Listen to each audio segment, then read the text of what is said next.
Wallahi sampai kiamat. Wallahi. Jadi jangan ada pernah bilang begini. Jangan ada pernah capek Miki Ustadz dengar tentang Palestina. Begitu-begitu. Jadi saya bilang tidak. Setiap tahun pasti ada perubahan. Setiap tahun pasti ada yang meninggal. Setiap tahun pasti ada tantangannya. Banyak. Sampai kapan Ustadz? Sampai kiamat.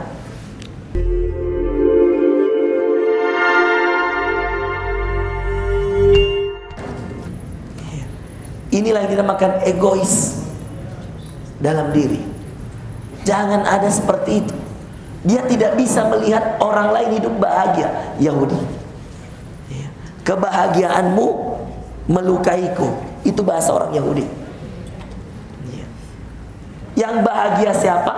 Maka coba lihat apa yang paling, perhatikan Bapak Ibu sekalian, apa yang paling bisa dilakukan oleh orang yang tidak bisa lihat orang bahagia. Tingkatannya 5. 1, omongkan di hati. Ya Allah, gak enaknya itu begitu. Gak enak banget dia bisa seperti itu, saya gak punya. 2, celah di lisan. Oh, saya gak suka. Tingkatan kedua, naik level. Orang kalau gak suka orang lain dapat nikmat, Yahudi, maka dia penuh dengan kedengkian. Coba lihat, ya, kedengkian. Apa? Karena dengki. Zul blokin yang dibawa firman Allah. Ini mulai dari firman Allah. Coba ini lihat. Karena dengki bahwa Allah menurunkan karunia-Nya kepada siapa yang dikehendakinya di antara hamba-hambanya. Maunya itu orang Yahudi, dia saja yang dapat nikmat. Maka level 1, perhatikan, ini mau belajar betul-betul gak kalian? Saya ajar kalian kenapa tidak pernah berhenti itu serangannya Yahudi. Wallahi sampai kiamat. Wallahi. Jadi jangan ada pernah bilang begini. Jangan ada pernah capek Miki Ustadz dengar tentang Palestina. Begitu-begitu. Jadi saya bilang tidak. Setiap tahun pasti ada perubahan. Setiap tahun pasti ada yang meninggal. Setiap tahun pasti ada tantangannya. Banyak. Sampai kapan Ustadz? Sampai kiamat. Tidak akan pernah kehabisan cara ini orang Yahudi untuk musuhi Islam. Dia sumbernya memang. Sekarang lihat, dia dengki. Maka apa sifat Yahudi yang kedua Bapak Ibu sekalian? Tidak bisa melihat orang lain punya nikmat.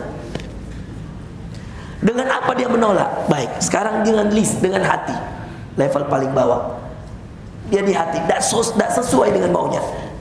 Level di atasnya dengan lisan. Tidak sesuai maunya. Dia udah jelek-jelekkan orang, selesai belum? Dengan hartanya. Ya. Cobalah lihat ya. Hampir 70% produk paling banyak dipakai di dunia ini buatan orang Yahudi. Kita harus akui, pintar mereka. Tapi pintarnya dibarengi dengan penyakit hati yang tidak bisa sembuh. Bawaan. Tidak bisa lihat orang. Tidak bisa mereka melihat orang punya nikmat. Makanya kalau kita dalam surah Al-Fatihah kita bilang apa? Siratal ladzina an'amta 'alaihim ghairil maghdubi 'alaihim. Bukan jalan orang yang kau murkai. Seakan-akan kalau semua tafsir tadi kata Adi bin Hatim, semua ulama sepakat al-maghdub 'alaihim itu siapa? Yahudi. Walad dhalin, ad-dhalin, orang-orang yang sesat, siapa? Nasrani. Bayangkan. Nah sekarang lihat Bapak Ibu sekalian, perhatikan. Ketika Yahudi ini tidak bisa melihat kenikmatan orang lain, maka dia ingin menguasai bumi. Dan yang paling pertama dan menjadi tujuan utama mereka adalah sesuai dengan keyakinan mereka. Apa yang menjadi keyakinan mereka? Bahwa Masjidil Aqsa itulah tanah keberkahan mereka. Maka mereka akan selalu cari cara bagaimana bisa menguasainya. Muncullah istilah Solomon Temple, tempat mereka meratapi itu dengan peci yang seperti segitiga seperti di atas di ujung kepalanya. Mereka berdoa di sana. Semua pemain-pemain bola terkenal datang sana kalau dia Yahudi untuk meratapi itu. Tapi apa yang terjadi Bapak Ibu sekalian? Itu tidak merubah keyakinan kita bahwa inilah tanah yang perlu diperjuangkan. Palestina. Inilah tanahnya. Maka Yahudi itu selalu punya cara untuk menguasai. Maka coba lihat, saya urutkan ya. Bagaimana seseorang itu ketika dia tidak bisa melihat kenikmatan orang lain, punya sifat Yahudi dalam dirinya. Maka ada 5. 1, dia pasti menolak dengan hatinya. 2, dia pasti menolak dengan lisannya. 3, dia pasti menolak dengan karyanya, hartanya. Dia buat orang, kalau bahasa mereka, semua akan Yahudi pada waktunya. Maka pada hal ini perhatikan, karya dan harta orang Yahudi itu 2.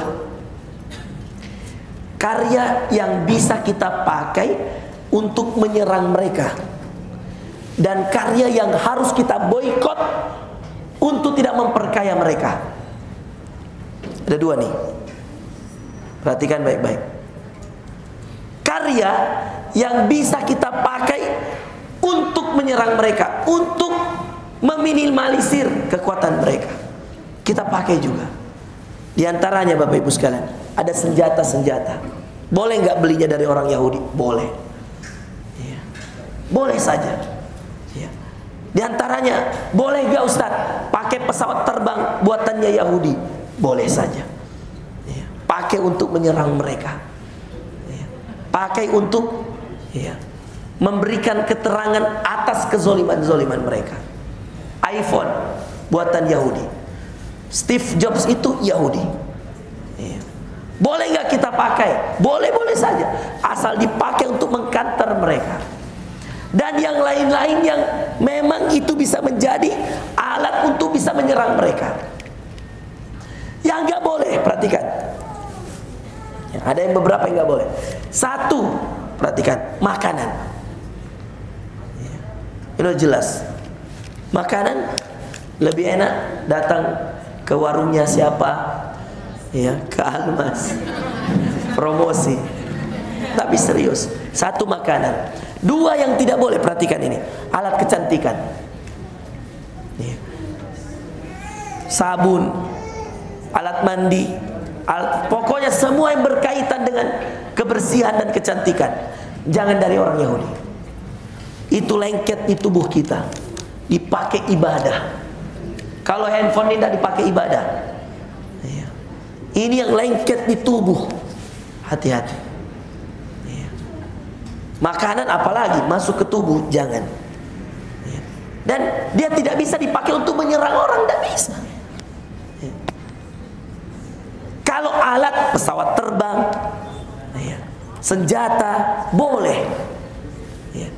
Tidak mungkin tentara-tentara Gaza ketika kemudian dia bertransaksi untuk beli senjata, atau ada yang memberikan senjata lalu kemudian dia buka tulisannya buatan Amerika, baru kemudian yang Amerika ini yang buat Yahudi, terus dia kembalikan. Tidak mungkin, pasti dia pakai.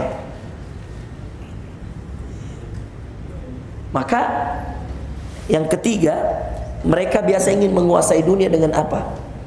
Dengan harta dan kekayaan mereka. Yang keempat, mereka akan menguasai mereka lewat teknologi mereka. Facebook, Instagram, TikTok, banyak orang Yahudi yang punya. WhatsApp, boleh nggak kita pakai? Boleh. Dengan niat, dengan keinginan bahwa kita ingin mengalahkan mereka di sana. Biarlah mereka yang buat aplikasi, dan biarlah mereka yang mengira bahwa kita tidak akan tahu, tidak akan pakai, tetapi kita juga gunakan untuk kebaikan. Paling tidak kita mengkanter, membentengi keluarga kita ketika aplikasi itu dipakai oleh mereka.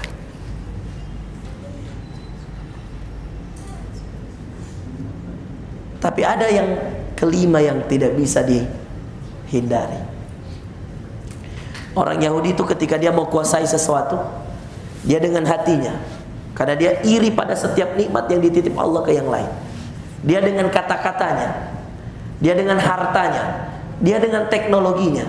Tapi kalau tempat ini sudah tidak mampu, sudah terakhir, dia membunuh orang lain itu.